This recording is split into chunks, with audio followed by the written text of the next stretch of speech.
Fala galera, estamos aqui em mais um OneCast, podcast aqui do One Ministério. E hoje muito feliz por estar com um convidado especial nosso aqui. Veio exclusivamente para uma conferência e a gente aproveitou ele aqui para poder estar gravando o podcast também junto com a gente. Pastor Hildo de Campinas, dá aí um oi pro pessoal aí, pastor. Fala galera, um privilégio estar aqui com vocês são uma referência para nós somos de Campinas e estamos aqui com o Lucas, pastor Lucas, para a gente ter um tempo de comunhão e dar muita risada. Vamos ver o que vai sair nisso aí. Muito bom. Pastor Hildo, eu estava tentando lembrar, na verdade, quando a gente se conheceu, né? A gente se conheceu através dessa rede de amizade, através do GKPN, né? De uma rede de contato de pastores aqui do Brasil e do mundo todo.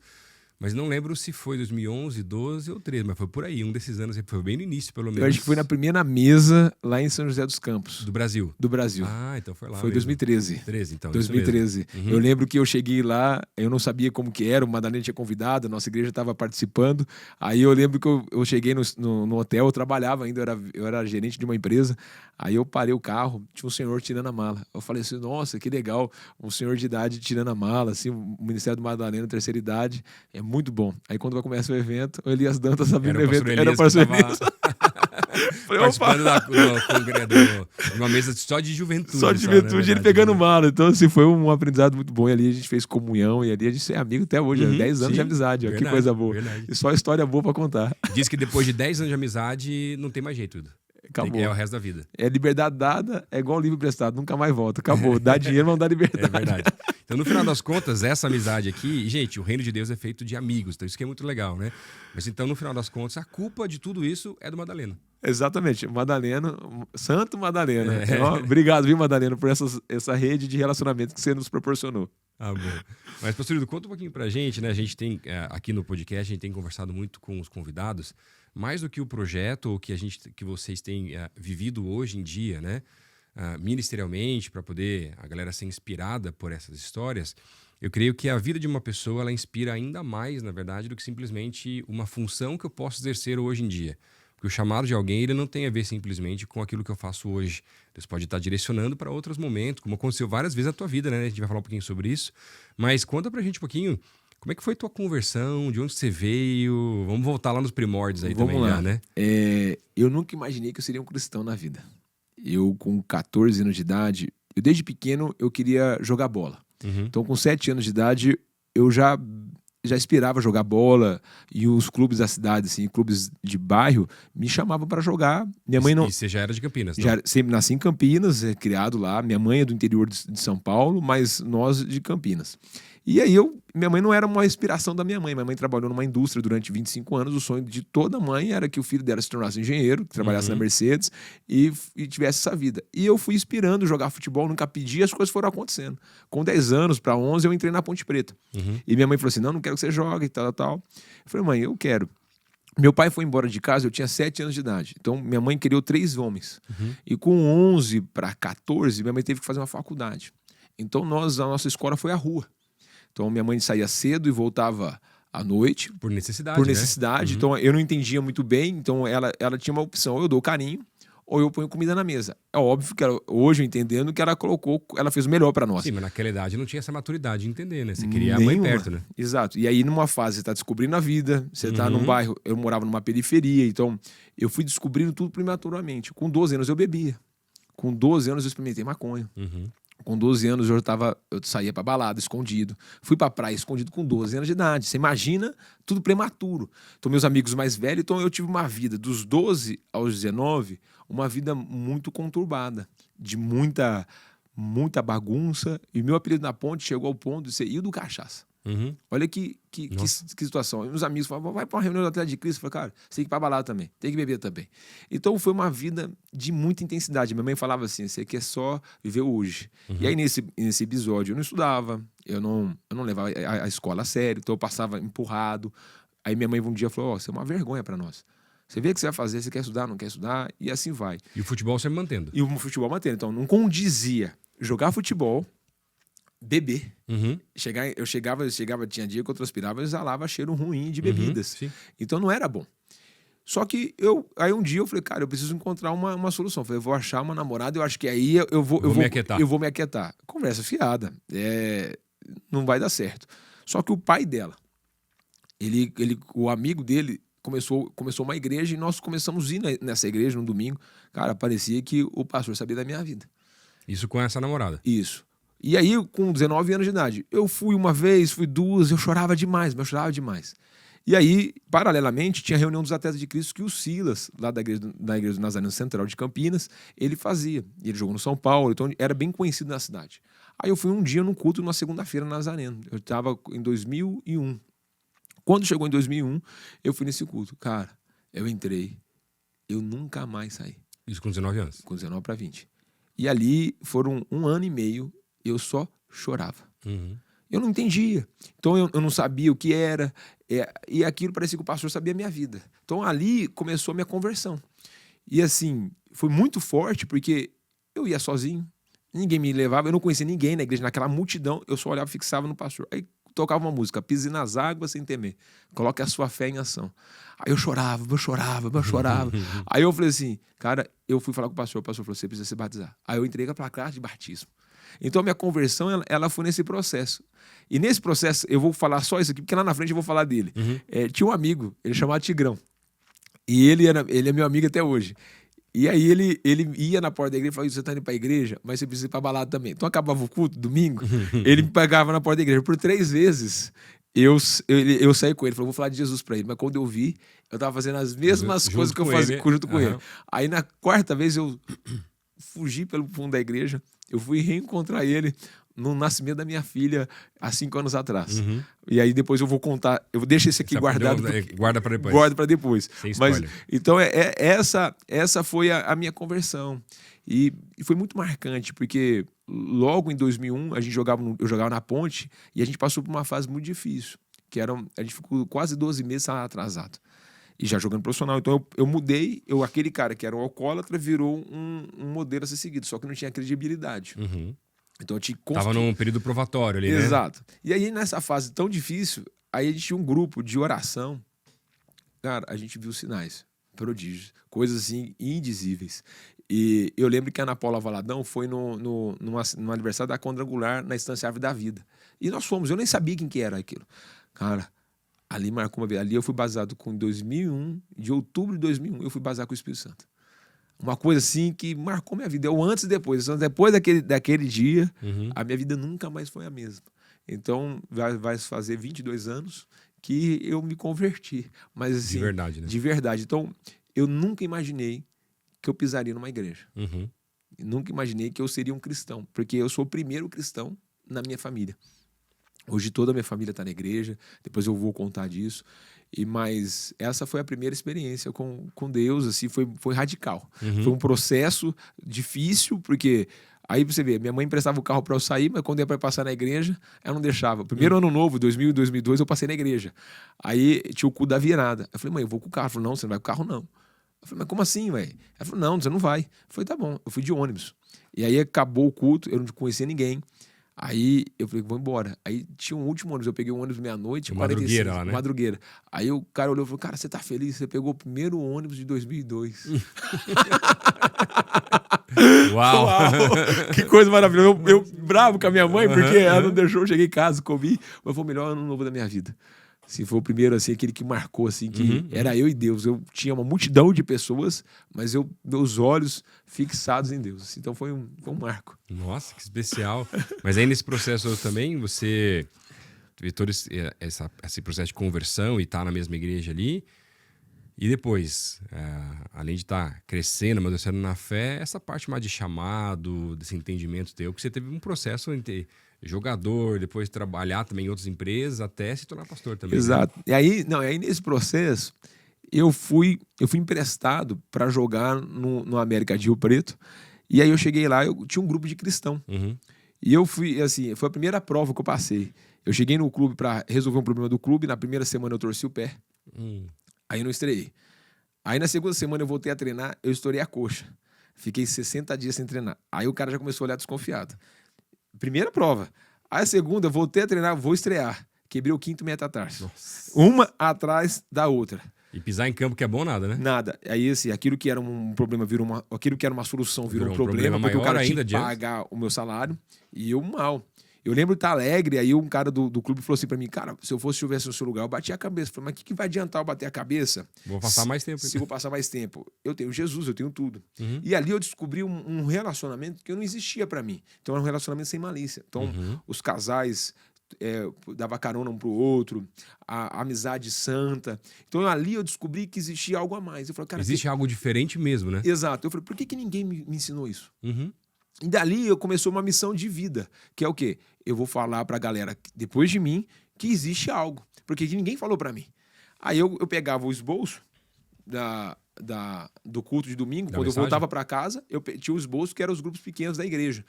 E eu ia fazer um grupo no clube. Só que eu não sabia ler direito, porque eu tinha fugido da escola. Já era uma célula, praticamente. Né? Exato. Eu não sabia.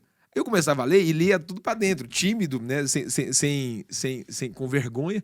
E eu falava, ninguém entendia nada. Uhum. Eu falava, gente, Jesus é bom. Ele mudou a minha vida pra mudar a sua. As pessoas aceitavam Jesus, cara. Pronto. Aí eu comecei a pregar ali. Teologia hermenêutica não tinha mesmo, né? Nem a leitura, né? E fono. Então, assim, até hoje melhorou bastante, ainda falta melhorar. Mas foi ali que começou. E uma paixão por gente. E aí isso foi 2002, 2003, aí 2004. E aí eu não parei mais. Aí eu lembro que quando eu fui para o São Bernardo do Campo, o presidente do clube se converteu. A gente chegou a ter uma reunião com 60, hoje talvez seja uma das maiores reuniões de até de Cristo no ABC. Uhum. E o presidente se converteu, o Edinho Mortimor, no meio do campo. A gente subiu aquele ano, foi um ano maravilhoso. E era tudo porque eu ia e me dispunha a fazer. Mas não tinha habilidade, eu não sabia, eu não entendia nada de teologia, nem sabia o que eram os princípios, eu não sabia ler direito. E assim, as coisas foram mudando. Aí começou a ter um testemunho. Aí minha mãe... Você lembra muito daquela história do cego, né? Que ele foi curado e vai ser questionado no Sinédrio lá, mas isso, e esse, ó, quem ele é, eu não sei. O que eu sei é que eu era cego, agora eu vejo. Não, exatamente isso. E aí, aí minha mãe foi encontrar um amigo nosso, sem entender da Honda, e ele era o meu líder na igreja, que eu comecei a servir no ministério da igreja. O primeiro acampamento, eu fui como logística, carregar mala, ajudava o pessoal a carregar mala. Estou ali para disposição. O que tiver que fazer, eu vou fazer. Primeiro acampamento em 2002. Aí, esse amigo comum conversou e chegou e falou assim, que o meu amigo a minha mãe, rolou ali que eles me conheciam. Minha mãe e o vendedor que foi atender ela. Aí ela falou assim, o meu filho é uma outra pessoa. A melhor coisa que ele fez na vida dele foi para a igreja. E eles não combinaram. E eu nunca falei nada para minha mãe. Eu comecei a arrumar a casa, lavar a louça, organizar a minha casa. Eu não sou o filho mais velho, mas eu me tornei o mais velho, o responsável pela casa. Uhum. E nessa época, minha mãe precisou de muita ajuda e eu praticamente assumi a responsabilidade da casa inteira. E assim foi. Então, eu comecei a servir assim. E aí Fica a dica para as mães que oram, né? Tem esse projeto de Desperta Débora, as coisas, né? O pessoal que faz assim. Ora mesmo e quando se converter, mas nossa, a casa vai ficar num trinque. Daí você vai ver, se converteu mesmo, é que ele começou agora a servir, ajudar em casa. O fruto do Espírito tá fazendo força aí, né? Exatamente. E foi natural, porque era um desejo de servir minha mãe. E eu tinha muita mágoa dela. Uhum. E eu não beijava minha mãe no rosto. Aí ali surgiu o perdão, porque eu fui entender quem a minha mãe era. Então ali surgiu o primeiro perdão, foi perdoar minha mãe, porque ela era, como ela ficou ausente num processo que para mim era muito importante. Então, os desafios na rua, aquela coisa toda, ali eu entendi, meus olhos abriram, porque minha mãe até hoje é meu pai. Eu tenho meu pai, eu vou contar dele daqui a pouquinho, mas a minha mãe é a minha heroína, é a minha melhor amiga. Então, ali teve um processo de perdão também. E ali eu liberei, entendi quem ela era. Hoje ela é uma... Por que ela tinha feito aquilo. Ela tinha feito aquilo e tal. Então, eu vi que eu não estava sozinho. Que era necessário. Porque eu nunca precisei dar dinheiro em casa. Uhum. Então, quer dizer, ela fez o melhor pra gente. Perto de tudo isso, todos meus irmãos com caráter firmado, todos trabalhadores, todos casados. Então, minha mãe, no bairro que a gente cresceu, eu tenho muitos amigos meus que... morreram. Não, que é aquela coisa, né? Os 3 filhos criados e bem, é milagre. Não, milagre demais. No contexto que a gente vivia, que era uma periferia, é um milagre. Uhum. E aí foi esse processo de perdão. Aí... Eu acho interessante porque eu vejo na minha vida, né? Eu perdi minha mãe muito cedo, né? Ela faleceu, eu tinha 15 anos, meu irmão mais velho também, e o mais novo tinha 11, né? E foi bem um processo que meu pai estava para assumir uma igreja nova, só que ninguém está preparado para lidar com o luto, ninguém sabe lidar, na verdade, né? Até quem já passou, quando tem um outro luto, é diferente, né?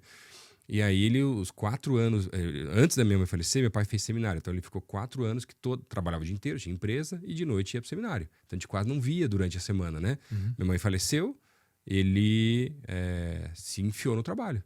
É uma resposta, uma maneira de lidar, não que seja mais correta, né? Então, toda noite ele estava visitando alguém da igreja ou tinha culto da igreja. Tinha alguma coisa da igreja que estava acontecendo e a gente ficava os três irmãos em casa, sozinho, vendo TV, conversando, fazendo qualquer outra coisa assim. E eu falo, olha, é um milagre também dos três nenhum ter se perdido. Uau. Os três fizeram teologia, né? Eu sou pastor, meu irmão mais velho também, o mais novo é advogado trabalhista, mas também já fez teologia e tá super bem, né? Tava agora na Onda Dura, ajudando com algumas coisas lá, Uau. né? Baixista da Onda Dura lá, mas agora tá indo embora para os Estados Unidos também no final do ano, né? Então, para ter dado tudo certo, cara, é só por um milagre de Deus, assim, realmente. Assim, é cuidado, né? É verdade, porque essa carência que você falou é algo que, às vezes, muita gente que tá escutando a gente é algo forte, né? Porque a paternidade, né, a maternidade nesse processo na tua vida, ela não tem a ver simplesmente com o fato de suprir ou dar presentes ou não deixar faltar nada, por mais que isso seja muito louvável, tudo que a sua mãe fez, né? E não existia um caminho, né? Não tinha, era algo muito difícil de conseguir fazer. E como encontrar um caminho para tentar suprir, porque aquela coisa, o filho que está ali, ele continua tendo uma carência de tempo, de afeto da mãe, só que ele não vê daquela forma que não tem maturidade para isso, porque o que ele mais quer não é o recurso, ele quer mais a presença. Exato. Então, e coitada, né, na sua mãe naquela época, ela não tinha o que ela fazer, ela estava tentando de tudo, na verdade, né? Ou ela estudava ou ia ser mandada embora. Exatamente, não tinha opção realmente, né? E acho que eu vejo muito isso. E às vezes o problema de muitos jovens, adolescentes, nesse processo que os pais acabam estando mais ausentes, alguns por opção, outros por não ter opção, realmente, como era o caso de Euli, é que aí você também vai tentar resolver suas carências na rua, com outras pessoas, de outras formas, o que também é muito complicado, né? Não, e demais, você se machuca muito e machuca os outros, Sim, né? porque você vai chegar pra um relacionamento jogando as carências inteiras, nossa, você vai jogar pra baixo, eu né? descarregava na bebida, eu descarregava na briga, e assim ia. Então, houve esse processo de cura, de perdão, e aí virou a chave. E aí, eu tinha um propósito. Eu falei, ó, eu não vou conhecer, eu não vou namorar ninguém na igreja que não seja minha esposa. Aí eu conheci a minha esposa. Nesse processo, eu olhei pra ela e falei, eu vou casar com essa menina. Aí, meu amigo, cara, você tá sonhando demais. É muita areia. É muita areia pro meu caminhão. E realmente, assim, ela é loira, de olho azul, mas assim, eu falei, cara, como que vai ser isso aqui? E eu paquerava ela de longe e ela nada. Eu pedi um sinal, Deus dava um sinal, mas ela falava que nunca deu. Você sabe disso, né, amor? Você que me beijou primeiro. Então foram 3 anos de pureza que Deus me deu para poder esperar minha esposa. E quando eu conheci ela, ela tinha um problema familiar e nós falamos, vamos construir uma família que nós não tivemos. E ali foi o primeiro ministério que a gente construiu. E aí ela falou, você não quer ser pastor não, né? Eu falei, não, de forma alguma, eu quero ser empresário, quero ganhar dinheiro. Nesse processo eu já estava trabalhando com vendas, eu tinha parado de jogar bola em 2006, tomei uma decisão errada de ir para fora do país, foi errada, e não tenho, então assim, eu não tenho problema nenhum com o passado de futebol, porque se eu não me tornei um grande jogador, a culpa é minha.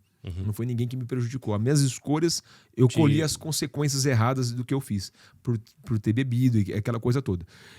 Mas já, depois eu só corri atrás da bola. Aí, quando eu tomei a decisão errada, eu já estava com uma idade avançada. Recomeçar seria um problema. Eu orei e Deus me deu uma palavra. Tudo novo se fez. Aí eu falei pro meu primo, que era o presidente do time na época, em Lins, falei, ó, vou começar tudo novo. E fui trabalhar com vendas. E Deus me abençoou com vendas. Eu comecei a trabalhar junto com a minha mãe.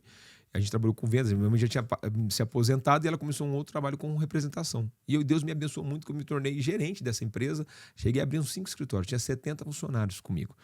E nesse processo, minha mãe falou, você não quer ser pastor não, né? Eu falei, não, casamos. Imagine, capaz. Mas jamais. E cuidando de jovem, a vida inteira, sempre servindo. Vai pra lá, daqui a pouco as pessoas, ô pastor. Aí eu falei, cara, eu não sou pastor. Aí eu fui falar com a minha líder de EBD, ela falou pra mim assim, a Hebe, é uma madrinha, é uma mãe. Ela falou, Hildo, quem reconhece o chamado pastoral de alguém é o povo. Se o povo tá chamando, é porque você é. Agora você vai se capacitar. Aí eu cheguei pra minha mulher, tinha feito administração, aí eu fui correr atrás. Aí entra a época do estudo. Falei, amor, eu acho, veja bem, eu acho que eu vou fazer um seminário pra me preparar melhor. Ela falou, vai. Aí eu fiz a minha primeira faculdade teológica. Eu fiz Ibicamp, estudo de Campinas, estudo bíblico, e foi muito gostoso. E aí as coisas começaram a acontecer. Comecei a cuidar de gente, discipular gente. Aí eu lembro que um dia eu fui convidado para pregar. Aí saiu na arte que eu era pastor. Aí eu recebi uma reclamação na igreja que eu não era. Eu fui falar com o pastor Aguiar na época. O pastor Aguiar falou assim, ajoelhei. Me ungiu pastor. Isso na Nazareno. Na Nazareno. Meu Gil pastor falou assim, agora vai ter a prova, você se vira pra passar. Eu gabaritei a prova, com medo dele. Mas como é que funciona lá? Porque assim, cada igreja tem um processo diferente. E lá, agora é curiosidade. Lá é assim, você é indicado a pastor, aí você faz o seminário, você pega a primeira licença local. Tá, da igreja local, você é pastor local daí. Aí para ir distrital, você tem que fazer uma prova, nessa prova você passa, aí você vai pra entrevista, aí você... Tem uma escrita mesmo. Escrita e depois você vai para entrevista. Nessa entrevista, você tem que conhecer as doutrinas nazarenas e aí ele tem uma licença local, ela vale 1 ano. Durante 3 a 4 anos, você faz essa mesma renovação, aí depois vem o pastor dos Estados Unidos. E fica num provatório ali. Um provatório dos 5 se anos. Se ruim, você já Exato. acabou, né? E aí, depois de 5 anos, vem alguém dos Estados Unidos e ele te consagra pastor. Como eu fiquei só 3 anos nessas licenças, depois eu fui consagrado uma vez só pela Batista e tudo mais. E aí o pastor Guerra falou, você já é pastor. Mas sabe como é que é na Batista mesmo? Sabe como é que é na Batista? É um conselho de 4 horas que foi pesado. Você fez depois também? Fiz, foi pesado. Não é que é pior ou melhor, não é isso? Verdade, mas é melhor uma vez só. Todo ano você fizer. Todo fazer também não é fácil. Agora, já que é uma vez só, então se prepara de uma vez. Exato. Né? Aí o pastor Guerra falou pra mim, você tá de passar na prova. E eu tinha muita admiração por ele. Aí imagina, o teu pastor que você admira, falou assim, ó, você não me vai fazer passar vergonha. Uau. Aí, quando eu fiz concílio aqui, né, o Michel chegou pra mim, o pastor Pascoal falou, ó, você se prepara, você não faz passar vergonha. Aí que eles estão sentados na primeira fila, tava o pastor Pascoal, o Michel, meu pai. Eu falei, meu Deus do céu, eu tava suando frio ali já, né? Não, e antes disso, o pastor Guiar, a filha dele era solteira na época. E ele falou pra mim assim, cara, por que você não casa com a minha filha? Aí eu fiquei 3 dias pensando, cara, acabou o cu domingo. E eu maravilhado com o pastor Guiar, sala da biblioteca dele. Eu fiquei uns 3 dias pensando no pastor Guiar. Aí na hora... E a minha esposa é muito amiga da filha dele. Aí eu falei assim, aí Deus olhei assim e falei assim, cara, mas eu não vou casar com o pastor Guiar, eu vou casar com a filha dele, eu não gosto da filha dele. E era a Tati, né? Aí foi que a gente casou. Aí foi nesse processo. Quando chegou um tempo, a igreja foi tendo necessidades e eu fui assumindo essas necessidades. E aí, quando me vi, eu já estava embananhado com tudo isso. Extremamente envolvido, mais do que até imaginava. Não, né? E aí, eu já com a empresa de um lado e bivocacionado, né? E bivocacionado. E aí, isso foi de 2006 a 2012. E estudando, preparando, eu investia. A igreja não me ajudou. Tinha remuneração, não tinha remuneração nada. E eu que, como eu tinha uma condição legal, eu conseguia arcar com meus estudos, arcar com o investimento, fazia conferência, dava uma ajuda. E eu sempre entregado a obra, porque eu nunca vivi aquilo. E poder salvar uma vida, cuidar de alguém. Aí eu lembro que a gente foi num... Esse aqui é a história mais interessante. Eu lembro que em 2012, o cara que me apresentou a minha esposa, ele morreu de acidente de carro voltando da balada. E eu tinha visto ele com alguns problemas. E eu negligenciei ou chamar a atenção dele. Esses avisos, alertas, né? Exato. E aí eu estava no almoço, eu recebi a notícia, eu fui até o necrotério para reconhecer o corpo junto com o irmão dele. E no enterro, Deus falou comigo muito claro. Eu não te dei os jovens da sua igreja, eu te dei os jovens da cidade. Eu não te dei os jovens da cidade, eu te dei os jovens do seu país, do mundo. Você não está preso nesse lugar.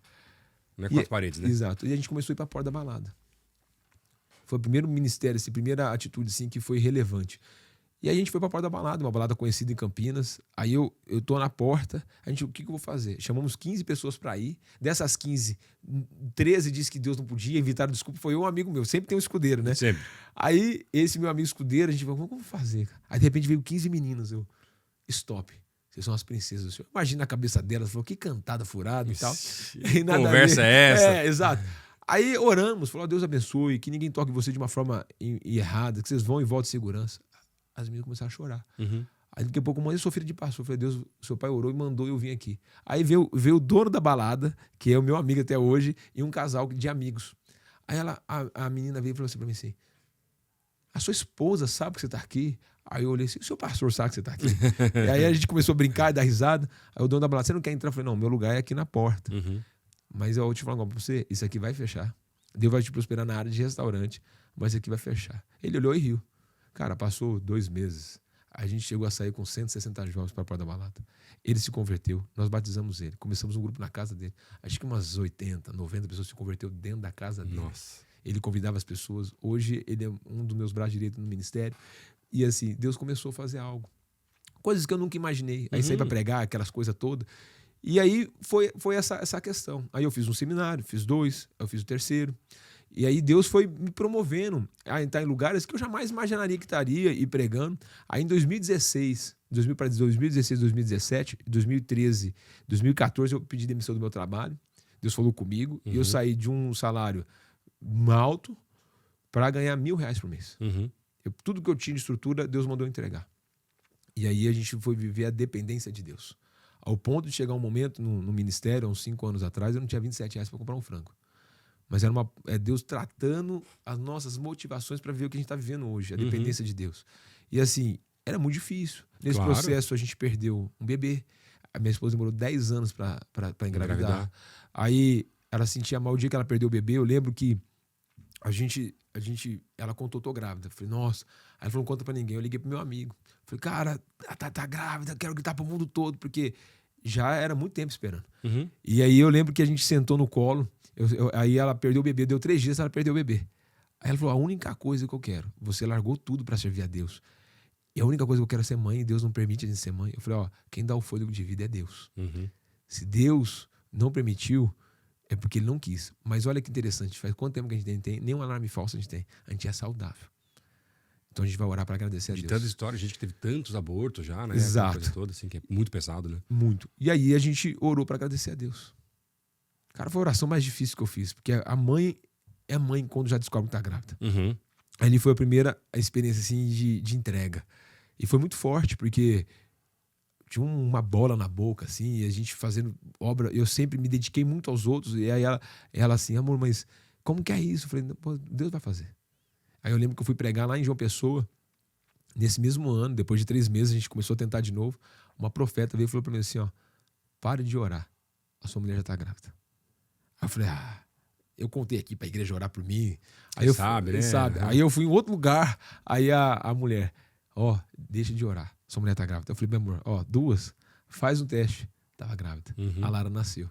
Ela tem 5 anos hoje, tá indo pro 6º. Em janeiro ela faz 6 anos. Aí você vê, a gente viveu as promessas de Deus. Aí eu lembro que a gente foi no lixão também, e aí tinha uma menina, 12 anos, bebê de 3 meses, cheio de mosca. E lá no Gramacho, no Rio de Janeiro, a gente levava os jovens para lá, todo ano, para dar um choque de realidade, né? E aí tava a bebê, a fralda descartável na bacia, e ia para reusar na criança, ela com um monte de mosca. A mãe, 12 anos, a avó, uns 30 e poucos anos, a bisavó, 60 anos ali, 50. Então, assim, tinha 4 gerações assim, mas eu comecei a chorar e eu falei para Deus, eu caí na besteira de questionar Deus. Aí, quando eu fui questionar Deus, Deus falou assim, meu filho, você está preocupado com as moscas que estão nela. Aí ele falou assim para mim assim, deixa eu falar algo para você, a culpa é sua, da humanidade, luta de poder, aquela coisa toda, mas você não vê como eu vejo. Essa criança morreu hoje, vai pro céu, porque é dela o céu, as crianças. Agora você fica impressionado com a mosca que tá nela. E eu, que vejo um monte de gente andando pra lá e pra cá com roupa chique, cheio de mosca por dentro, a qual você não vê, mas eu vejo. Meu filho, a maior miséria do ser humano não é a condição financeira que ela tem ou não tem. É o Deus que ela não tem. É o vazio. Cara, acabou pra mim aquele dia. E daquele dia eu fiz uma aliança com Deus de nunca deixar de pregar o evangelho, não importa quem seja. Se vai gostar, se não vai, se vai ser meu amigo, não vai. Eu não quero saber. A bola quicou e eu chuto. E aí passou. E aí, libertação, aquela coisa. Aí, em 2017, eu conheci um cara da África do Sul chamado Gleber. Ele tinha sonhos proféticos. E aí, ele conta a história dele e tal. E aí ele falou assim, aí a gente tomando café, eu e ele, o Fábio. Aí, nós na mesa, assim. Eu falei, cara, eu não sou sonhar, mas com 7 anos de idade, eu tive um sonho. E qual que era o sonho? A minha família estava numa caverna, tinha lava. E essa lava, eu impedia a minha família de entrar e também tirar a vara de lá e não deixava ninguém entrar. Aí ele falou, desde os 7 anos de idade, Deus separou de ministério. E é tanto os dentro quanto os de fora. Eu estava vivendo exatamente o sonho quando eu tinha 7 anos de idade. Eu nem sabia. Então, todo o processo foi Deus trabalhando dentro para depois trabalhar fora. Então o chamado surgiu ali. Aí, quando eu fui falar pra minha esposa, ela falou assim para mim assim, eu vou falar o quê? Vambora. Já sabia, já sabia. Não quisesse, mas já sabia. Já, né? Então eu nunca sonhei ser pastor. Eu nunca sonhei. Nunca busquei isso. Liderar uma igreja. Nunca busquei nada, mas a gente foi seguindo o que Deus foi pedindo. Então, depender de Deus. Eu lembro desse dia do frango, foi muito forte, porque a gente conhece, é bem relacionado na cidade. E eu lembro que eu saí da igreja, eu tinha R$27 e 3 pauzinhos de gasolina. E aí eu saí, uma mulher perguntou assim, pastor, você não tem dinheiro para pegar um ônibus? Eu dei o dinheiro para ela, eu fiquei com 17. E aí eu passei na galeteria para pegar um frango e eu não tinha dinheiro pro frango. Eu no total, né? No total. Tava a minha mulher, a minha filha pequenininha. Eu falei, o que eu fiz na minha vida? Aí Deus falou, você não vai abrir a boca para ninguém. Porque eu poderia ir no restaurante de um amigo, ligar para alguém, eu ir na casa da minha mãe. Não, você vai para sua casa. Eu fui para casa orar. E ali, no outro dia, passando, a gente ia fazer uma conferência, e aí Deus me ensinou a depender dele. E aí o salário caiu da igreja, aquela coisa toda, e aí eu recebi uma oferta. Aí Deus falou comigo assim, a oferta era certinha para pagar todas as despesas que nós tínhamos aquele mês. Aí Deus falou comigo assim, meu filho, você depende de mim, mais de ninguém. E aí, por que isso aconteceu? Porque nós fizemos as cruzadas. A gente começou a fazer uma Campinas voltando a sonhar, porque na pandemia a gente saiu com a carretinha. Como vocês saíram aqui, a gente se inspirou também e foi fazer as carretinhas na rua. Aquele negócio tomou uma proporção que a gente não tinha ideia. E quando acabou a pandemia, a gente fez um evento chamado Campinas Voltando a Sonhar, que bateu no primeiro ano 15 mil pessoas, no outro ano 24 mil por noite, deu 44 mil pessoas.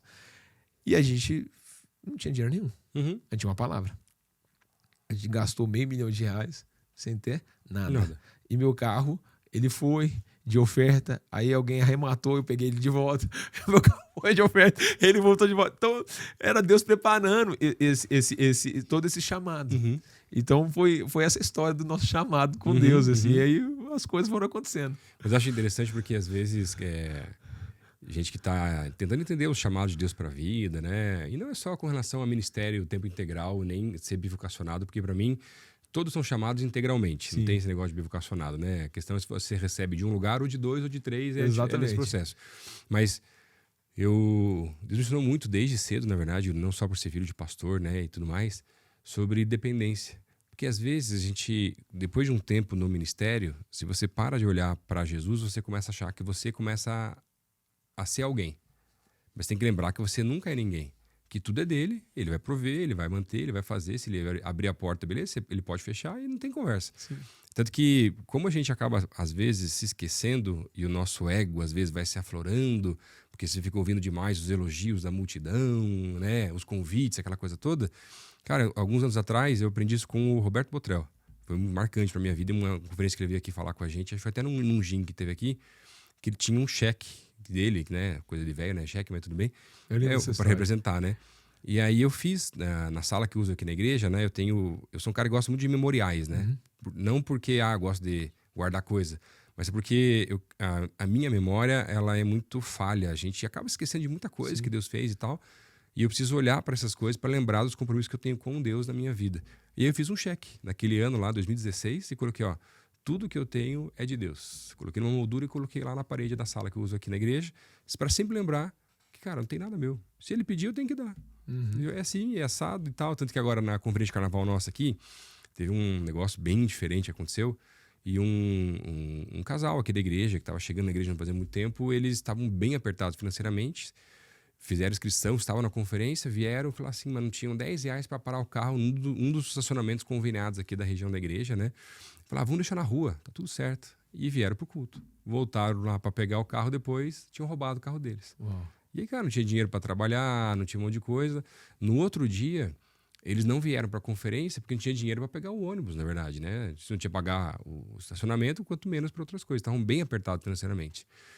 E aí algum jovem aqui da igreja que conhecia, da célula, eles lá vieram contar essa história para mim. Era o último dia da conferência, pensei, mas Deus, o que a gente pode fazer? Como que a gente pode ajudar? Não pode ajudar e tal.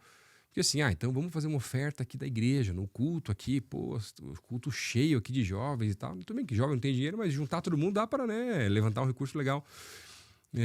Mas e semana que vem roubar outro carro? O cara vai dizer, mas fez para ele, para mim não vai ter também? Não é só assim, né? Então é complicado. Até na época, no dia mesmo, a gente não tem ofertas, né? O dízimo, as ofertas durante a conferência, porque a não ser quando é culto que seria na igreja normal. E era uma terça-feira, né? Era o encerramento lá e tal. Aí eu só falei pros meninos da integração, para mim lá da recepção, né? Que eu trabalho com o Plínio aqui. Falei, gente, pega ali só o gasofilácio ali, né? As caixas, as máquinas. Não põe, só deixa separado que eu tô orando aqui. E o louvor inteiro eu lá orando e tal. E aí, Deus, o que a gente vai fazer? Como é que vai ser? Não sei o quê. E aí Deus começou a falar assim, mas é você que eu quero usar. Falei, tá bom, Deus, vou lá na frente e faço o momento. Não. É você que eu quero usar. Não, mas Deus, eu não tenho dinheiro, Deus. Já tô aqui na obra, né? Já queimei todas as reservas e tal. Falei assim, não, você tem dinheiro, você tem um investimento lá, não é alto. mas é o valor que dá para comprar esse carro aí e tal, né? Uma Paraty 97. Uau. Daí eu falei, não, Deus, mas então assim, mas se é para eu fazer, eu só orando ali o louvor, rolando solto lá, o povo no mover lá, tá, Deus, mas então se é para eu fazer, por que eu tenho que falar lá na frente? Não preciso, porque daí, né, que é mão direita, né? Então eu vou lá, então faço, né, falo lá com eles e puxo os investimentos lá e dou e tal, né? E minha esposa não tava em casa, né? Mas a gente tem uma regra em casa. Se Deus falou, tá falado. Tá, acabou. Não tem conversa. Se é para dar o carro, se é para dar o que tem, não tem. É tudo dele, né? E ele vai... Se ele não for dar de volta, né, o bem ou o valor, ele vai dar as provisões necessárias pra gente tocar a vida. Pra tocar a vida, tudo certo. E eu, não, Deus, mas então, né? Mas então não vou lá na frente, não preciso fazer isso, né? Não fazia parte do culto, não tinha nada a ver com nada. Aí Deus falou assim: não, eu quero que você fale, não para aparecer. Eu quero que você fale, que eu quero que você ensine meu povo sobre generosidade e para levantar uma oferta para ação social da igreja. Uau. Mas você vai falar que ninguém mais pode ajudar no carro e se alguém te oferecer algum valor para compensar o carro, né, ou esse valor, você não pode aceitar. Tal. Tá bom, eu estou lá. Daí eu fui lá, expliquei, falei sobre generosidade e tal, falei o que Deus estava... Me disse, eu falei assim, ó, e eu queria dizer para você que essa oferta é minha. E ninguém aqui pode ajudar nessa oferta. Uau. Direto. E falei, mas eu não posso tirar o privilégio de você poder ofertar. Então eu queria convidar você a, em adoração, poder trazer uma oferta que vai ser destinada integralmente para a ação social da igreja, que estava precisando na época também e tal. Se não me falha a memória, foi levantado 24, 25 mil reais ali só no Mid Jovem, assim, cara, que foi assim, um negócio assim, aquela fila de gente para passar o cartão, para não sei o quê, e Pix e tal. Cara, foi algo assim, muito bonito e fica marcado, sabe, Hildo? E assim, mas e aí então você recebeu ofertas depois e voltou? Não. Poderia ter voltado? Poderia. Poderia ser diferente, né? Tem várias histórias, a gente, cara, deu o carro, daí Deus deu um jeito lá e outra pessoa ouviu e quis pagar o carro para a pessoa e tal. Cara, não é sobre entregar e receber de volta e ganhar, porque não é barganha, não é assim que funciona. Se Deus falou, faz, né? É um pouco nesse sentido, assim, sabe? Eu acho que tem muita gente que tem que aprender mais sobre essa dependência de Deus mesmo, né? E às vezes a gente passa por umas fases difíceis porque a gente não depende. Que o maná tá caindo, mas você tá aguardando pro próximo dia e tá apodrecendo, né? E a questão da entrega, né? E a pessoa não entende isso. Eu lembro que Deus tratou isso comigo antes de eu entregar o trabalho. Minha esposa falou que a minha motivação estava errada. Aí a mulher, quando fala, esse ano eu faço 15 anos de casado. Aí eu falei pra ela assim, hoje eu já aprendi. Se ela falou, eu já nem perco no meu tempo, eu já corto o caminho. E aí ela falou, sua motivação tá errada. Ela falou, vai orar. Eu lembro que eu trouxe um cara do Moriá para dar um treinamento pra gente de intercessão. E aí eu tinha ido para os Estados Unidos, voltado, a gente tinha uma oferta para gastar lá, e o dinheiro tava no bolso. Sabe quando você tá aquele love com Deus? De que carro, de que aquela coisa toda e tal. Aí Deus falou comigo assim, de que esse dinheiro tá no bolso? Eu falei, é do senhor. Ele falou, entrega pro fulano de tal. Pro fulano de tal. Eu falei, não vou entregar não, eu tenho que pagar a conta. Aí eu desci, a gente tava jantando em casa, aí eu tava com um amigo meu, que ele é meio profetão, e ele é muito engraçado, aí ele bateu na perna, irmão Nildo, Deus manda te dizer, não retém o que é dele. Eu não entreguei. Fui embora para São Paulo levar ele. Chegou em São Paulo, na porta da casa dele. Aí eu peguei o dinheiro com muito custo para dar. Aí ele... Com a mão travada. A mão travada. Aí o cara não precisa, eu quis guardar. Aí o Marcelo tava atrás, o pastor Marcelo, que era esse profeta, bateu, irmão, recebe. Eu por dentro, eu não fiz elogio para ele, não. Eu fiquei bravo com ele. Quando eu entreguei o dinheiro, o Espírito Santo falou comigo, meu filho, você não tá pronto para mim. Você não entendeu quem eu sou. Quantas vezes eu quis te usar e tal. Aí você toma aquela lavada, né? Que constrange na sua alma. A vergonha. Porque você sabe o que é aquilo. Sabe, que é o homem mesmo. Né? Exato. Aí eu tive que voltar pra minha mulher. Amor, está certo. Então, todo momento foi um momento de ser preparado. De ser corrigido. Aí eu fui fazer teologia. Aí, olha que interessante, a entrega. Então, eu tive que ser tratado nessa área. Aí teve a área da teologia, porque eu fui fazer um seminário, eu fiz um seminário alemão. Meus professores eram Frank Ferreira, Jonas Madureira, Luiz Saião, Nicodemos, os melhores teólogos do Brasil. Aí, só que eu cresci num lugar de vigília, de muita experiência com Deus. Aí, beleza. A gente engravidou, teve a Lara. Agora tá com o Theo com 3 meses. A Tati não engravidava. Eu ajudei um pastor na cidade e a gente aprendeu com o GKPN essa questão de servir. Então a gente serve muita gente. E teve um pastor, o pastor Vilela, ele acabou o ministério de jovens dele e a gente serviu ele. a reestruturar o Ministério de Jovens. No primeiro acampamento, ele me convidou para ministrar. E era 6 ministrações. Eu falei, pastor, mas 6 vezes. Eu falei, vai acabar aqui, ninguém vai gostar mais de mim. Eu nunca mais vou saber de mim. Não tem nem história para no mesmo acampamento fazer 6. Eu não tenho conteúdo para isso, tá? E aí, quando acabou, a minha esposa estava lá. Aí ele falou, eu quero dar um presente para vocês. E a gente quer fazer uma oração com vocês, porque a gente tem a unção da fertilidade. E todo mundo aqui que tentou gravidar de uma forma de FIV, aquela coisa toda, e todo o procedimento acompanhado pelo médico, ele é perfeito, mas para a nossa experiência ali, era algo que Deus estava tratando com o nosso coração e principalmente comigo, com a questão do meu conhecimento, que o conhecimento às vezes ele prejudica a gente, porque o conhecimento tem que ter humilhado diante de Deus. Um conhecimento sem Deus, ele se torna arrogante. Então, eu estava naquele processo, né, de não perder as minhas origens de oração, de dependência, e não achar que eu sei tudo e tal. E sendo humilhado mesmo. Aí eu falei, amém, né? Assim, eu não acredito em transferência de unção. Pensa assim, né? Mas amém. Aí na hora eu pensei em 2 casais amigos que estavam um problema seríssimo. E a nossa turma toda, todo mundo com filho. A gente anda em 15 casais há muito tempo. Todo final do ano a gente tem um culto de ação de graça entre nós. E todos os casais, esses 2 não estavam com filho. Aí eu falei, vou orar por eles, vai engravidar. Aí eles oraram com a gente, deu 10 dias, a Tati estava grávida do Theo. A gente contou pro pessoal que estava grávida, 28 dias. Ninguém conta para ninguém que está grávida antes de 3 meses. A gente contou, falou, Deus deu, é Deus. A gente orou já com 4 casais. 4 casais engravidaram. Assim, a coisa mais linda do mundo. Aí assim, Deus quebrando. Que ele faz do jeito dele. É para ele, é por ele. Foi a nossa experiência. Significa que isso vai acontecer com o outro? Não, de forma alguma. Mas o que mostra é que o agir de Deus não está limitado à nossa consciência. Ele para o sol, se tiver que parar. Ele retrocede o tempo. Retrocede precisar. Ele faz o que quiser. Então, é ele que ele que governa, não sou eu. Eu sou apenas uma ferramenta. Então, esse desprender e que a gente tem que ter todo dia, se humilhar diante de Deus e se quebrantar diante dele. Eu falo assim, eu falava ontem que eu lembro quando eu li o livro do Benihim, O Bom Dia Espírito Santo, foi o meu primeiro livro que eu li. Eu tinha um encontro marcado. Já forte já, né? Com ele, todo dia. Sim. E eu falei assim, o que a minha maior luta hoje é não perder este lugar, não é o lugar de fazer lá, não. É o meu lugar de intimidade com ele. Porque o meu deleite, o meu prazer, a minha paixão, tem que ser ele. Claro. E o resto é consequência daquilo que eu sou nele. Então, isso é o que eu tenho tentado não abrir mão. E aí, olha você ver como que interessante. Desde o começo eu tenho recebido palavras de implantação. Então, a gente trabalhou com jovem, 20 anos servindo jovem. Então, foi tudo para mim estágios. Tudo, e uma escola, né? Uma escola, uma faculdade. Com pastores, juntos com você sentando lá. Sentando em mesas que eu falei, o que eu estou fazendo aqui? Eu lembro até quando a gente foi convidado aqui da igreja, né? O pastor Pascoal já participava desde o início com o pastor Elias Dantas desse grupo do GKPN dos sêniores, e aí veio aquela ideia de ter uma mesa de juventude, né? E assim, eu tinha recém saído do banco, 2010, e chegado aqui na igreja, né? Não era nem pastor ainda, ordenado, né? Tava só começando, terminando o seminário, aquela coisa toda, né? E vim para começar um trabalho com universitários aqui na igreja.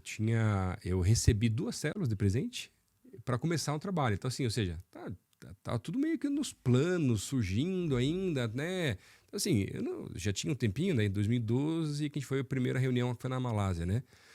E assim, o pastor Pascoal falou, não, vai junto com o Michel, né? Já ajuda com o inglês e pra você poder abrir a cabeça um pouco. Falei, tá bom, né? Moleque ainda assim, né? De tudo, assim, não sabia nada de algumas coisas nesse sentido. Falei, vamos embora, o que Deus tem para fazer com a gente lá, né? Achando que a gente estava indo porque é uma igreja grande, né? E podia ensinar. Falei, ensinar que nada. A gente foi lá, morri de vergonha. Você ter uma mesa com os caras das Filipinas lá, trabalho de universitários, os caras tinham 20 mil estudantes universitários na igreja. Eu fui contar, tivesse 200, 300, falei, nossa, já ia ser um milagre, né? Comecei com 2 células, tu vê que naquela época tivesse com 14 já era muito, já, né? Nem lembro quanto tinha naquela época, né? Nossa, eu fui lá e fiquei bem quietinho, assim, só quero em Deus, eu quero só aprender aqui, vou ficar aqui bem no meu cantinho, né, e tal. E abriu muito a cabeça, né? Não tem jeito, nossa, né? Não, você se expande, né? Claro. E assim, isso vai te constrangendo, porque você não abrir mão daquilo que você é, de você se inspira, né? O que Deus te deu. Se Ele te deu um grupo menor, isso que eu vou trabalhar. Glória a Deus por isso. Que não é sobre ser maior ou menor, não, né? Não é sobre isso. É igual a questão, pastor, igreja. É igreja, pastor é pastor. É igual o dízimo. Dízimo é dízimo. O dízimo de R$10 e o dízimo de R$1 milhão É a mesma coisa. É dízimo, não importa. 10%. É 10%. Acabou. Então, você vai aprendendo essas coisas porque a gente é condicionado sempre a comparar. E a gente vai aprendendo isso. Quando eu falava sobre essa questão de Deus me preparar, olha que interessante. Nesse processo, você vê que eu não falei muito do meu pai. Meu pai foi embora, teve 5 filhos fora de casa. Então, nesse processo que a gente estava tentando engravidar, meu pai teve um filho com uma mulher de 18 anos de idade. Eu tive que pegar o que eu quase não tinha e dividir com meu pai, sustentar ele. E eu lembro que eu fui no mercado comprar, ele falava, compra a foto da Mônica. E a gente acabava de perder o bebê. Nossa. Aí eu falava assim, mas cara, eu não sou o pai dele, ele é meu pai. Ele precisa me ajudar, ele nunca me ajudou. Nem um tênis ele me deu, uma cama, nada. Aí, logo agora, né, Deus? E logo agora, num momento tão difícil, aí a Bíblia dizia assim, qual é o 5º mandamento? Honra teu pai e tua mãe, para que se prolongue os dias da terra e tudo se vai bem. A Bíblia não diz assim, honra teu pai e tua mãe que foi bom. Honra teu pai e tua mãe que fez para você. Não, honra. Que você conhece, que você não conhece. Não. É literal, ali acabou, não tem nem revelação. Só que, 2 anos atrás, Deus tinha me batizado com o amor do pai. Que eu não sabia o que era o amor de um pai, porque eu nunca tive pai presente. Eu tive meu pai, ele falava assim, mas eu não tive um pai presente. Então Deus me ensinou a esse amor. Aí eu lembro que eu peguei a foto da Mônica. Eu lembro que eu peguei a comida e Deus falou, você come isso? Não, então pega o que você come. Aí eu sentei com meu pai. Aí esse processo todo. Aí ele contou as histórias dele, a decepção dele, o vazio dele. Eu falei, pai, mas ele tem 5 filhos. Ele tem 5 filhos e 2 meninas. Então 7 filhos. Aí 3 com a minha mãe e o resto dos 4 fora. Aí eu falei, pai, você ensinou todo mundo a ficar longe do senhor. Mas é um caminho de volta. Esse caminho de volta. Se o senhor quiser, eu quero te ajudar. E a gente começou esse caminho de volta. E olha que interessante. Eu orei pelo meu pai durante 17 anos. Nunca deixei de orar por ele. Sempre orando, sempre orando. Aí em novembro do ano passado, eu falo que o meu ministério começou esse ano. Até o ano passado... Era só escola? Era escola. Foi faculdade, estágio e agora começou. Porque eu lembro de um pastor falando assim, eu não faria nada se minha família não estivesse comigo. O meu primeiro ministério era a família. Lembra do sonho dos 7 anos de idade? Aí... eu orei durante todo esse tempo, aí dia 26 de novembro, uma mulher no culto que eu fui pregar, ela falou assim, deixa eu falar algo pra você.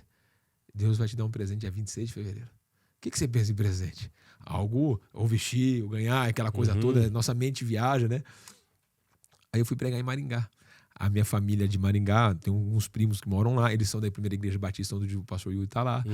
E eu tinha sido convidado para passar por um processo, e eu falei, não é o que Deus tem para mim, mas eu vou lá, fui lá pregar. Quem que vai no culto? Meu pai. Quem que aceita Jesus? Meu pai. Uau. Quem que vai ser batizado lá na igreja? Meu pai. Então, eu tive o privilégio de levar meu pai para Jesus, depois de 17 anos de orar por ele.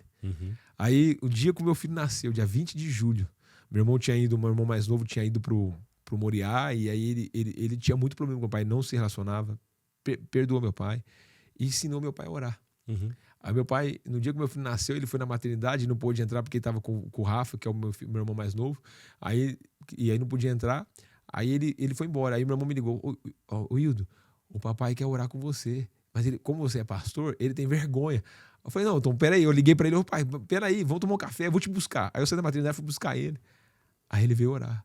Ele falou, meu filho, eu quero te pedir perdão e tal, pelo que eu fiz. Eu falei, pai, já tá perdoado. Mas para ele era importante. Então você vê, Deus começa dentro para depois te usar fora. Então foi uma das maiores experiências da minha vida. Se ver meu pai se converter, agora vai batizar, eu vou estar lá. Se Deus quiser, eu vou estar lá no dia do batismo dele. Então assim, começou dentro de casa. No primeiro banco da igreja, minha mãe tá lá. Meus irmãos estão lá, as minhas sobrinhas estão lá. Então, assim, começou dentro da minha casa. O que adianta eu ganhar o mundo todo e a casa não? Então, Deus foi trabalhando. Então, tudo isso aqui foi um trabalhar de Deus dentro da minha vida. Então, quer dizer, a nossa vida é uma pregação, né? A nossa história é uma pregação. O resto é consequência. Então, não é focado no ministério. Acho que tudo é meios. Mas a nossa vida, ela é uma pregação constante e cada momento é um capítulo ou um ponto da nossa pregação. Então começou ali. E aí o Tigrão, lá desde o começo da história, do começo da história, eu fui encontrar ele no buffet a minha esposa contratou um buffet no chá da minha filha para fazer o chá dela. Quem que era o dono do buffet? O Tigrão. 17 anos sem ver ele. Aí comecei ele um buffet muito gostoso. A gente começou a indicar ele para a igreja, aquela coisa toda. E esse ano, na igreja, a gente fez a cruzada e os americanos queriam churrasco. A gente fez o churrasco Quem foi o dono do buffet? O Tigrão. Aí fui conversar com ele, como você tá? Ele falou, eu tô com depressão, então eu falei, vamos começar um grupo na sua casa. Vamos, cara, ganhamos um Tigrão para Jesus. Quem que é o secretário da igreja hoje? Tigrão. Aí eu brinco com ele, falei, Tigrão, você tá famoso, eu tô te contando, eu tô te pregando pro mundo todo, né? Aí ele assim, cara, ele é apaixonado por Jesus, a célula dele na segunda-feira, e assim, você vê, olha como que é interessante, se passaram 20 anos para você poder se fundamentar, se preparar para depois pregar. Transformar até os que Exato. você nem imaginava que um dia ia se converter, né? E aí eu falo assim, gente, lembro no chá, eu falei assim, ó, se fosse pro Tigrão, eu não estaria na igreja. O Tigrão vinha buscar na porta da igreja. Eu tive que fugir, né? Eu tive que fugir dele. Porque Digimon foge das paixões da mocidade. Exato. Né? Mas aí vem o primeiro princípio aqui, principalmente para os jovens que estão nos ouvindo. Quando a gente não tem maturidade para lidar com circunstâncias, a gente não pode encarar elas. Tem guerras que a gente não pode entrar se a gente não está pronto porque a gente ainda. não está preparado ainda. Exato. Então vai ter um momento certo. Há tempo para todas as coisas. Tem gente que pode ser mais rápido o processo. Tem gente que não. E tudo bem. E, então, no meu processo levou esse tempo. Paulo, quando se converte, fala, eu que tenho que ir para Jerusalém. Não. Você vai para lá, vai ser ministrado. Moisés levou 40 anos para se desprender do Egito, para depois ir pregar no Egito. Então, quer dizer, aqui nada é rápido. Existe um processo. Porque, senão, você vê tanta gente que presta um mau trabalho para o cristianismo, o que é muito rápido, não tem fundamento, a ideia machuca um monte de gente. E numa sociedade cada vez mais imediatista, né? É mais difícil. Assim, o cara se converteu, semana que vem, pastor, então, quando é que eu posso pregar? Aí já na outra semana eu já quero. Falei, calma. Existe um tempo certo. E esse tempo, prega onde? Prega que Deus te confiou uma vida. Deus te confiou carregar uma mala, carrega uma mala. Deus te confiou a servir. Eu fui um ano que eu fiquei parado entre jogar ou não jogar. Eu fui, acho que, testemunha de uns 50 casamentos, porque eu ficava na secretaria da igreja tirando xerox. Eu não tinha nada pra fazer à tarde, eu ia pra lá. Ia aprender, ia testemunha. Eu lembro que eu fiz o primeiro sepultamento, eu não sabia nem que versículo eu lia. O pastor falou, lê Salmo 23, vai dar tudo certo. Aí eu, meu Deus do céu. Aí foi indo. O primeiro casamento a mesma coisa. A minha escola foi a escola da prática, sabe? Depois eu fui fundamentando as coisas. Mas você vê que nunca foi rápido. Sempre houve um processo. Se a gente não assenta para aprender, a gente nunca vai levantar para ensinar. É verdade. Então, e a gente nunca pode perder esse lugar. O dia que perder, você deixou de ser. Então, eu acho que uma das coisas que eu tenho aprendido ao longo desse tempo é essa questão de a gente não abrir mão da nossa essência, que é a gente não deixar, é nós diante de Deus.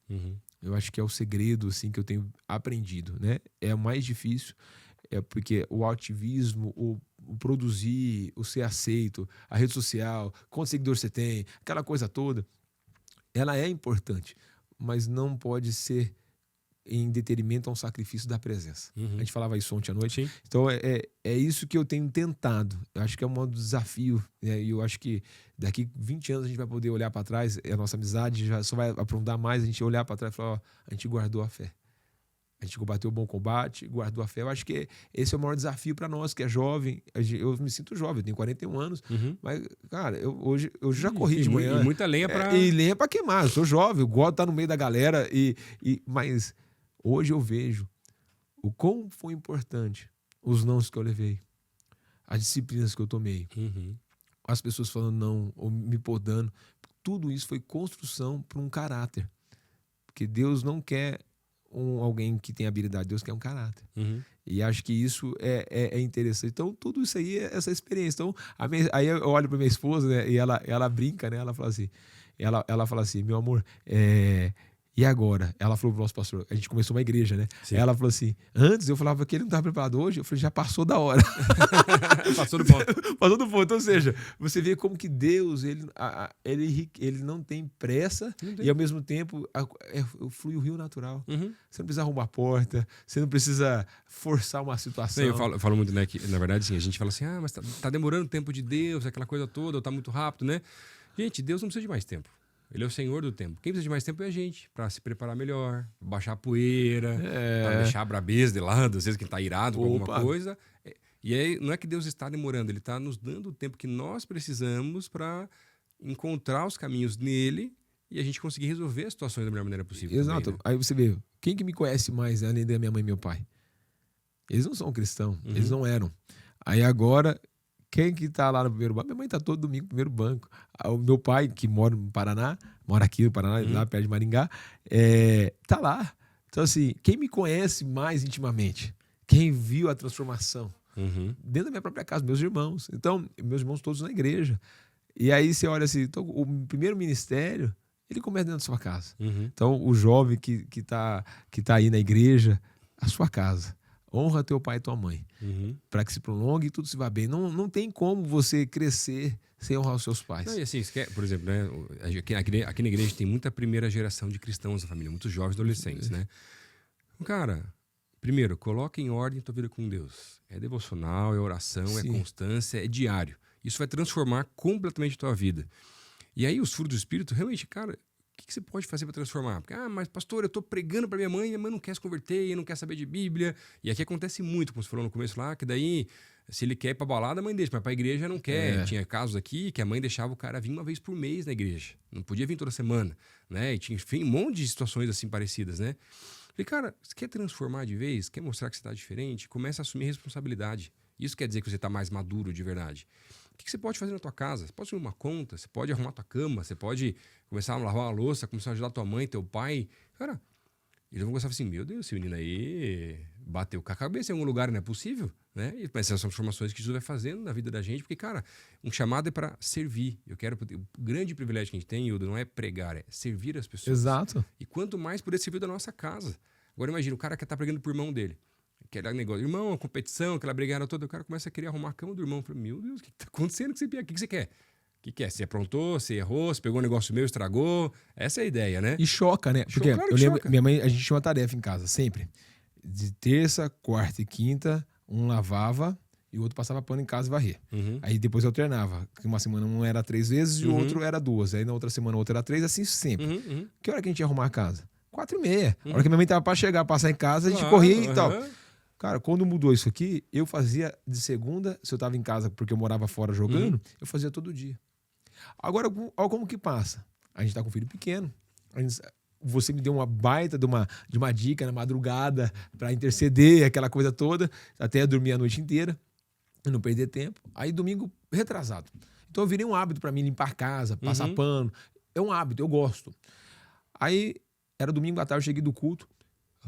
Eu falei assim, eu vou deixar a casa limpa, vou lavar a louça, porque se o Theo não dormir essa noite, a mulher que nos auxilia em casa, em vez de ela chegar, limpar a casa, lavar a louça, ela ajuda a Tati pra ficar com o Theo e ela ia descansar. Sim. Dito e feito. Foi descansar. Eu eu passei pano, lavei a louça, limpei, deixei tudo limpo. Quando ela chegou de manhã, o café estava pronto. Ela não teve que fazer nada, ela foi logo, ficou com o Theo, porque o Theo não tinha dormido, e a Tati descansou. Aí você vê. Olha como que a gente vai sendo forjado. Agora, você imagina que eu poderia usar? Não. Eu tenho que trabalhar, trabalhei. Não é assim, né? Preguei, cheguei da igreja. Não, isso não é responsabilidade minha. Não, peraí. Mas agora eu lembro quando eu recém-casado, eu limpei a casa. Isso aqui é bom pros maridos. Hashtag segue a dica, viu? Eu cheguei e limpei a casa. Tinha tudo limpo. Falei, amor, você não vai me elogiar, não? Ela falou assim pra mim assim, ué, você não mora aqui também? Você não tipo pai, né? O cara foi lá, tirou 9, 10, o cara não fez mais que obrigação. Exato, mas aí entra pra aquilo. Porque a gente, às vezes, esquece de fazer o óbvio. Que não adianta a gente pregar pro vizinho, se dentro de casa a gente não arruma a nossa cama, a gente não faz o nosso devocional, a gente não dá exemplo, a gente escuta a música que não deve escutar, a gente assiste o que não deve assistir. Tá todo mundo vendo. O que você fala tão alto que ninguém consegue ouvir o que você fala. Então, a primeira coisa é a nossa vida. Aí ela tem que ser condizente com aquilo que a gente prega. Então, o que é... eu aprendi esses dias. O que é falar o nome de Deus em vão? Na cultura grega, na época dos judeus, falar o nome de Deus em vão era o seguinte: o que você fala, você não vive. Você está falando o nome de Deus em vão. Porque é em vão que você fala. Então, quer dizer, a sua vida ela tem que falar tão alto. Tanto é que quando Jesus começa a pregar, que é esse equilíbrio entre as duas coisas. Exato. O que os discípulos falavam? O que a multidão falava? Esse fala com quem tem autoridade. Que vive o que prega. Exato. Então, quer dizer, isso nunca mudou. Passaram-se tempos, é a mesma coisa. Só que a gente acha que os nossos seguidores, a nossa fumaça, vai gerar alguma coisa. Não é. Nunca mudou. É o bom e velho evangelho que é o que Deus tem, é o mais moderno e atual para a vida. Sim. Os nomes são diferentes, mas continua tendo discípulo, continua tendo fariseu, continua tendo saduceu, zeló, não tem jeito. Exatamente, não muda nada. Então é uma bênção. E aí a gente vai fazer esses trabalhos até eu chegar onde a gente chegou, que foi, a gente tem formado muita gente. Hoje a gente começou uma igreja, vai fazer 2 meses e meio. Nosso pastor, a gente conversou bastante, ele fez a gente esperar um tempo, ele nos enviou, tá cuidando de nós. Tudo na bênção. Tudo na bênção. Não, se não fosse, eu não iria. Se não fosse, não teria esse passo. Porque não adianta. Ou a gente anda debaixo de obediência, ou vai ter problema. Então, o pastor nos enviou. Ele está aqui no nosso evento, está aqui no evento. Tá? A gente estava junto, acho que a gente almoça hoje, talvez. E está cuidando da gente. E a gente começou um trabalho no outro canto da cidade. E assim, o que é mais gostoso? Tudo gente não crente. E Deus tem feito porque era uma promessa de Deus. Eu nunca sonhei em começar uma igreja. Era muito fácil ser pastor auxiliar, porque você chega lá, tá tudo pronto, você chega aqui nessa estrutura maravilhosa. Você tem umas costas largas de um pastor ali que te Exato, protege muita coisa exato, também, né? Te blinda, você chega, tá tudo pronto e favorece uma estrutura. Mas aí é o que eu falo. É errado ser pastor auxiliar? Não. É errado ser pastor titular? Também não. Qual é o chamado? Acho que, além disso, sim, 2 perguntas. Qual é o chamado e qual é a motivação? Exato. Porque a motivação, ela vai falar, o tempo fala. Porque você ser pastor auxiliar, você vai ser um espala. O espala nunca vai ser maestro. Se você tem o chamado para ser maestro, você espala. E tudo bem. Tudo bem. E não é quem é melhor. Não é querer tomar o lugar do outro, é entender o que Deus tem para você. Exatamente. E quando você entende isso, você promove as pessoas. Você não tem esse problema de eu. Não. Lá na igreja a gente começou, tem 2 meses. Eu abro a mesa, eu quarto as figurinhas. A gente monta a escola bíblica. Eu chego na igreja 8h30 para começar com 10 horas. Eu sou o primeiro a chegar e o último a sair. Mas tá tão gostoso porque era o que Deus tinha. A gente ouviu palavras, a gente ouviu 16 palavras de confirmação. O sinal foi acompanhando. Agora, quando eu fui ser pastor, a mesma coisa. O sinal foi acompanhando. O que a gente tem que estar atento é que Deus fala. É que Deus se manifesta. Então, às vezes a gente quer orar com alguém. Deus falou, a gente fala. Deus não falou, a gente não fala. Uma coisa é a gente ter Deus, outra coisa é Deus nos ter. E assim, Nilton, o pessoal, tem gente que vem aqui na nossa igreja, né? Vê hoje a PIB, né? O que tem se tornado, né? E o que Deus tem feito nessa igreja. E a gente vem de outros ministérios e fala, pastor, mas qual que é o segredo? Qual que é a estratégia? O que vocês fazem? Gente, aqui tem célula, tem culto a semana, tem discipulado, tem escola bíblica, tem formas diferentes de fazer uma coisa, mas assim, tem culto de oração, tem tudo. Tudo que toda igreja tem, não é assim. Então, nossa, mas tem que ter alguma coisa, não tem? Se tem alguma coisa, primeiro é a graça de Deus. Exato. Em segundo lugar, o que a gente entende aqui é que a gente não é ninguém e a gente segue a nuvem. Se Deus mandar parar, a gente para. Se não mandar fazer, a gente faz. Às vezes fica bravo, porque a gente queria continuar, mas ele manda parar. E a gente vai entender agora, assim, se eu começar a fazer coisas que eu quero fazer, que vão completar o meu ego, mas não aquilo que Deus quer fazer, eu vou me perder nesse processo. Então, assim, cara, qual que é o segredo? É só seguir a nuvem, meu filho. E perde. Por que você perde? É fácil. É muito fácil. Eu falo por experiência própria. Quando eu trabalhava, a gente tinha uma condição... Eu trabalho, né? Eu corrigi aqui, né? Eu trabalho. Isso. Eu era gerente da empresa, eu tinha uma condição de vida muito favorecível. Então, por exemplo, ao ponto de eu e minha esposa, por exemplo, vamos marcar outro lugar, ela ia com o carro dela, eu encontrava com ela lá. A gente não olhava cardápio, não olhava nada, vida tranquila. Só que aquilo para nós, como família, não estava saudável. Aí a gente foi ver que teve um dia que a gente estava passando esse momento difícil. Eu e ela no carro, eu levando ela para o trabalho, a gente cantando e dançando dentro do carro. Aí eu olhei para Deus, falei, Deus, será que eu tive que voltar à simplicidade para entender que eu nunca posso perder ela? Então, olha que interessante. E a gente, como casal, a gente demorou para ter filho, então a gente tinha uma turma boa, tinha uma vida muito boa. Então, todo fim de semana acabava o culto, vamos viajar? Saia sábado, vamos viajar, vai para lá, para cá. Mas não era isso. Não era isso. Então, Deus estava treinando a gente, mostrando para nós a nossa responsabilidade de ser dependente dele. O dia que a gente perde a dependência de Deus, a gente está solto para correr no risco de um sério problema. Então, eu vejo que a juventude hoje em si, e eu trabalhando com jovens 20 anos, né? Então a gente vai ter uma bagagem aí. O que eu vejo? Tudo. Qualquer casal que entra na minha sala, qualquer jovem que entra na minha sala, você vai conversar. Como está a sua vida de oração? É o beabá. A resposta está lá. E assim, se pensar numa igreja local agora, né? Ou no Ministério de Juventude. Cara, se você conseguir impregnar realmente na vida desse povo que Deus colocou na tua responsabilidade, que ele precisa ter constância e orar e ler a Bíblia todo dia, isso já é uma grande revolução. Acabou. Mas você olha para a história do cristianismo, desde lá de trás até hoje. É relacionamento. É relacionamento com Deus. O que é isso em comum? Porque no secreto, o Espírito vai lá e vai revelar, filho, não é esse caminho, é o outro, para com isso, vai desse jeito e tal. Agora, aí a gente negligencia tão rápido o básico e se perde. O que diz o dia? Ó, vocês erram, né? Vai falar com os fariseus.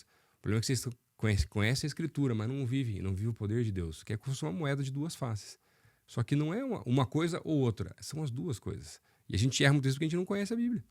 E demais. Aí a pessoa não segue o processo. Esses dias eu fui pregar em Ribeirão. Olha que coisa linda. Em 2017 eu fui fazer um casamento de uma moça.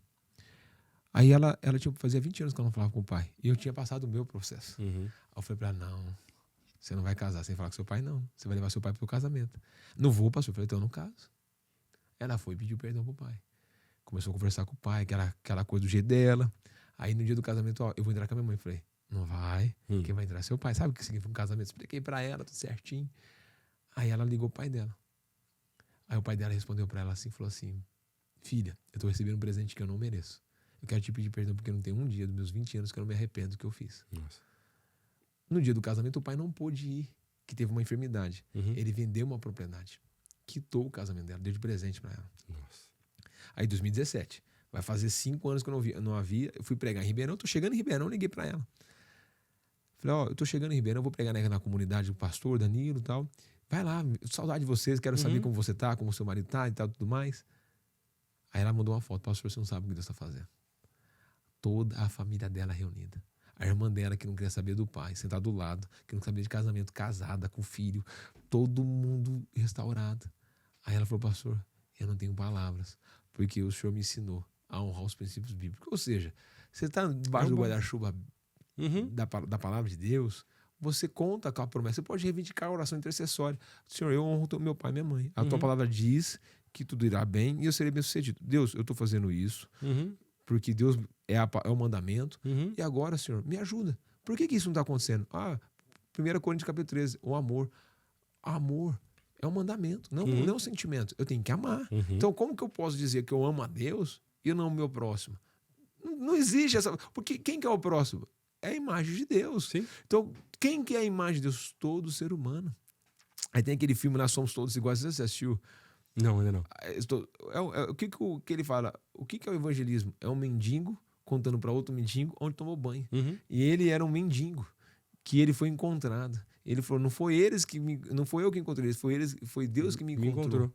Então, quer dizer... Mas é que o que muda é quando você entende que você agora é filho de Deus, todo mundo que está perto está precisando descobrir que também é filho de Deus. Então, cara, quando eu vejo aquela pessoa como meu irmão, cara, ele está passando por necessidade, né? Seja ela financeira ou tem demais, mas tem um vazio interno, tudo é necessidade. Falei, eu preciso compartilhar. Cara, olha, eu entendi. Olha, eu sei quem é, eu descobri quem que é nosso pai de verdade. Eu quero te mostrar quem que ele é mesmo. Exato. E a gente classifica o quê? A necessidade. Isso aqui não precisa. Não, peraí. Às vezes precisa mais ainda, né? Mais ainda. Então, quer dizer, a gente não escolhe para quem prega. A gente não escolhe para quem a gente fala. A pessoa atende a gente mal às vezes. Aí a gente, que mal educado. Mas será que ela não está precisando de um amor? Então a gente começa a enxergar o evangelho. Então o evangelho é 24 horas. A gente é pastor 24 horas, a gente está pregando 24 horas, a gente está se relacionando 24 horas com Deus, porque o nosso melhor amigo está do nosso lado, que é o Espírito Santo. O Espírito Santo está aqui. Então tá rolando lá no templo. Então quer dizer, o Espírito Santo ele roda toda a terra.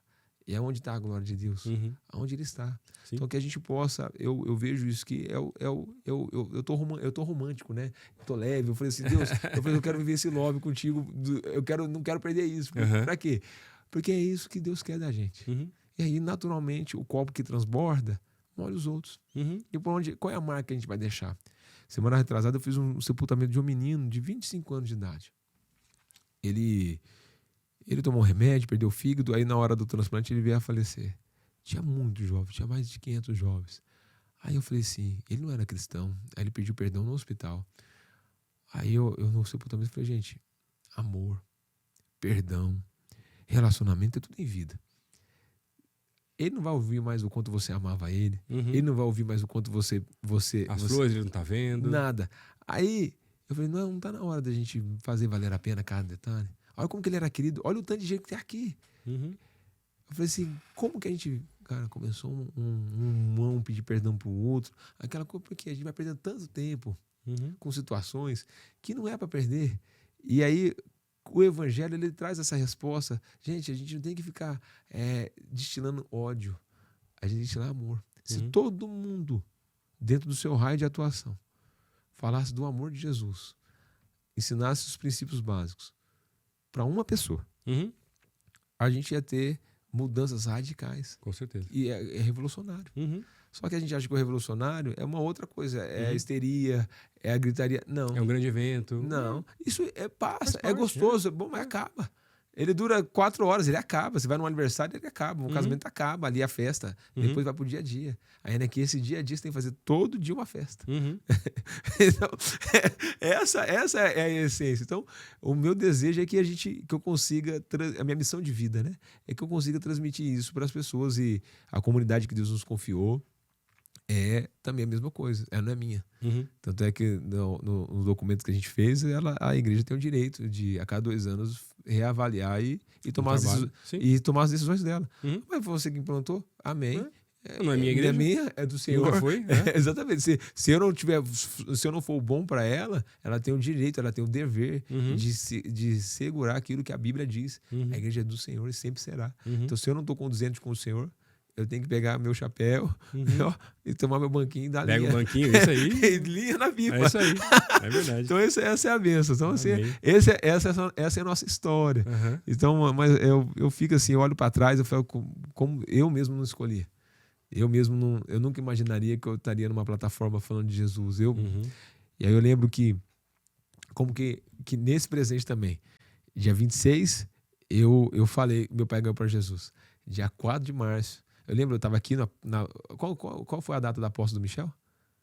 Foi final de março, né? Final de abril, não lembro agora. Foi final de março. Final de março. Lembro, naquele fim de semana, eu andei 500 quilômetros para ir lá para Lins, na casa da minha família, e eu peguei na bolsa de ouro do meu tio. Tava toda a minha família. Foi a primeira vez que eu preguei para minha família todinha. E meus primos, aí tenho vários primos agora que estão na igreja. E aí você vê, o ministério começa onde? Dentro da sua própria casa. Então é isso. Se na nossa casa a vida das pessoas não foram transformadas, a gente tem que nunca perder a esperança de orar e sempre insistir, de dar exemplo, porque o nosso ministério começa dentro de casa. Amém. Hildo, obrigado, né? História linda, né? Tanta coisa que Deus fez aí também. Se você deixar aí uma dica aí para quem está ouvindo a gente, que está começando no ministério, de repente, almejando o ministério, o que você deixaria aí uma dica para quem está talvez aí nessa... Eu acho assim, alinhe as expectativas para você não se frustrar. Eu acho que às vezes a gente não comunica bem e isso é um problema. Desde o Éden é um problema, um erro de comunicação. Então, o que é a comunicação? Qual é a diferença de um treinador e de um pai? O pai, ele vai perguntar, seu braço está doendo? Sua perna está doendo? Você tem força para isso? Qual é a diferença de um treinador? O treinador vai cobrar de você aquilo que você tem para dar. Você não pode confundir o treinador com o pai. E aí você evita decepções. Por quê? Porque você sabe que aquilo é um treinador. Ele não é o teu pai. E às vezes a gente confunde. E aí nós nos decepcionamos por nós mesmos, não pelos outros. Porque nós colocamos expectativa no lugar errado. Então a primeira coisa, alinha expectativas.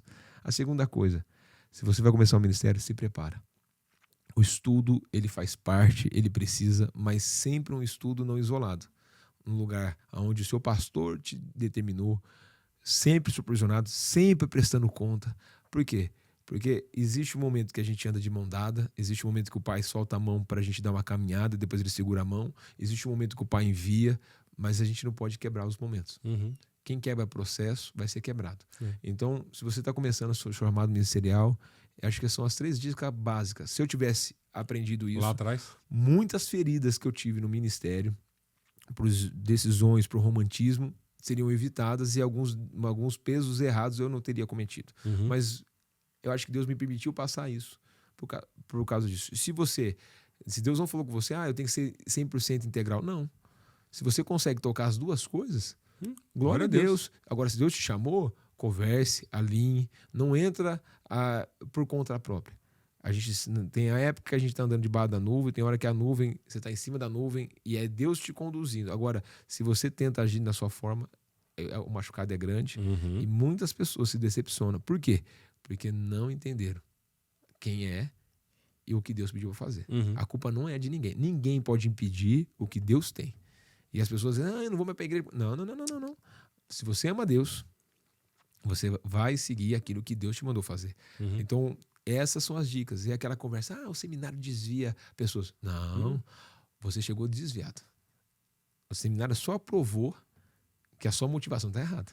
Ou você esqueceu que também tem que equilibrar o aprendizado com a prática, né? O Wesley que falava, né, que 1 grama de amor é muito maior do que 1 quilo de sabedoria. Acabou. Tá ali. Perguntaram qual que é mais importante, a palavra ou a oração? Já viu um avião andar com a asa só? Qual que é a asa mais importante? Não tem como. Então, essas coisas eram só as básicas. E a mentoria, discipulado. Procure o seu pastor, se submeta a ele. Mas eu não estou entendendo. Tem hora que a gente não está entendendo. Não tem. O nosso filho, a gente pede para escovar os dentes. Ele não quer. Ele pede para arrumar a cama, não quer. Mas ele sabe o que ele tá vendo. Eu lembro do treinador que ele falava assim, vocês pensam que me enganam. E eu finjo que acredito. Então a gente achava. Eu vejo hoje o jovem com uma vista conversa... grossa ali. Aí eu vejo o jovem com uma conversinha comigo, eu falo, amigo, eu sou pastor hoje, mas essa história aí, você não conhece meu passado, eu sou PhD. Então essas coisas eu acho que são as essências. Não abre a mão de um mentorado. Eu acho que o que falta hoje é ter tutores. E a gente menospreza os conselhos dos mais velhos. Absalão, ele abriu mão do conselho e foi pedir conselho para jovem. Verdade. E dividiu o reino. Dividiu o reino. Por quê? Porque não quis ouvir os mais velhos. Pessoas estão na frente da gente. E essas pessoas são as pessoas que vão poder nos ajudar. Aí a gente menospreza um porteiro da igreja. Não. Você menospreza a tia da cozinha. As minhas melhores amigas, as mulheres mais velhas. Os meus 3 mentores. Um tem 84 anos, um tem 74 e o outro tem 79. Nunca deixaram de falar para mim o que eu precisava ouvir. É ao ponto de chegar para mim assim, abre a tua conta que eu quero ver como você está administrando o seu dinheiro. Nossa. E não são pastores. São amigos. Então, quer dizer, a gente precisa disso. Senão, a gente está correndo um sério risco de entrar na história dos reis. 70% dos reis começaram bem e terminaram mal. Então, esse é o segredo. O importante não é começar bem, é terminar bem. É começar bem, andar bem e terminar bem. Amém. Obrigado, Hildo. Obrigado você, Lucas, pela amizade, né? E glória a Deus. Eu vejo em vocês são referenciais para nós. Obrigado pelo carinho que você sempre teve e você é uma inspiração. Que Deus continue te usando. Amém. E juntos aí vamos saquear o inferno. Vamos, em nome de Jesus. Glória a Deus. Deus abençoe, viu? Amém. Espero que vocês gostem e vamos aí. Vamos aí. Obrigado, gente, que está assistindo, ouvindo. Compartilha aí, manda pra galera poder ser abençoada aí por esse podcast também. A gente se vê, daí, ou se escuta num próximo OneCast.